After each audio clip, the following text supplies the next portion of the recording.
Welcome everybody to Facebook Live. Let's get into this thing here.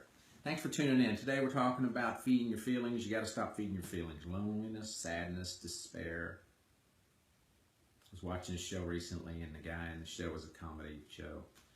He said, boy, cake would go really good with the way I feel right now. Rick said that after 40 plus years, me and the love of my life have gone our separate ways. He said he finally told little Debbie to leave. He realized there was more to life than a zebra cake. One of my clients, Susie, she said, Joe, I do rather well. She said, I don't need a lot of this, I don't need a lot of that. She said, but at work, I do enjoy a cookie here and there.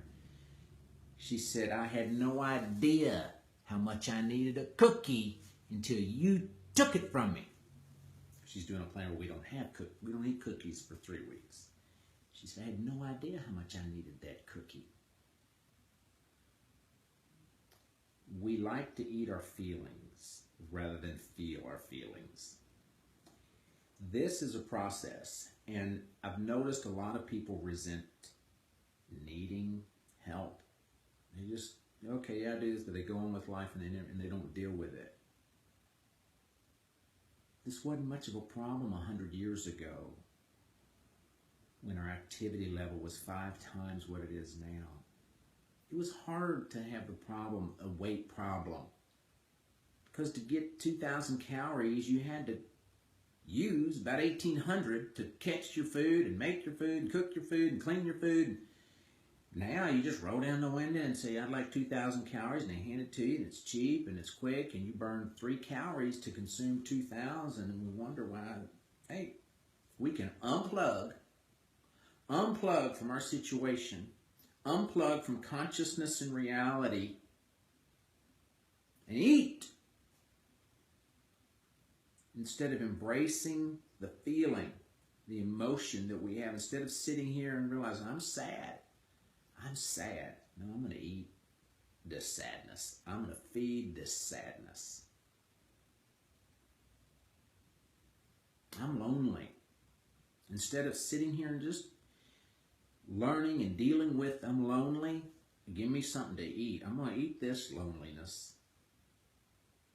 If you are physically hungry, it doesn't take very much food to satisfy that hunger. But if you're trying to satisfy an emotional need with food, then back up the truck and get started. It'll never be enough. So I have a tip for you as we begin to wrap this up. When you sit down to eat, this is assuming you're wanting to lose weight. Okay. When you sit down to eat, look at what you're going to eat. Put it on the plate and decide ahead of time, this is what I'm going to eat. You don't need 2 plates of food.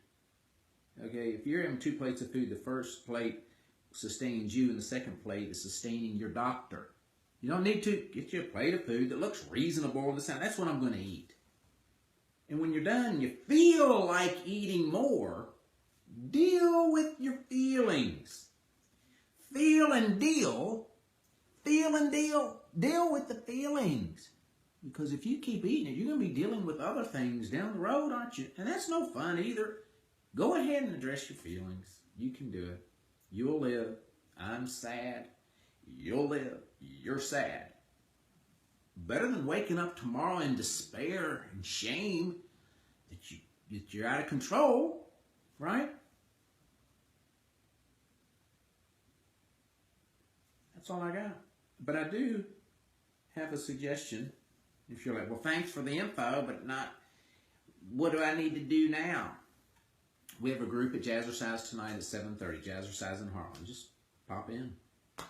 It's going to be a great session. It's one of my favorite sessions, very practical. You'll know things right away after this. So just stop out there.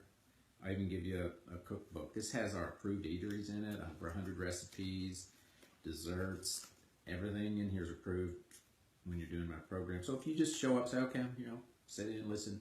You'll like it, and I'll give you a cookbook. You might have to remind me if I don't say anything. Chew on that. I'm here to help you train your brain and transform your body. Share this with your friends if you would, please, so they can lose weight too.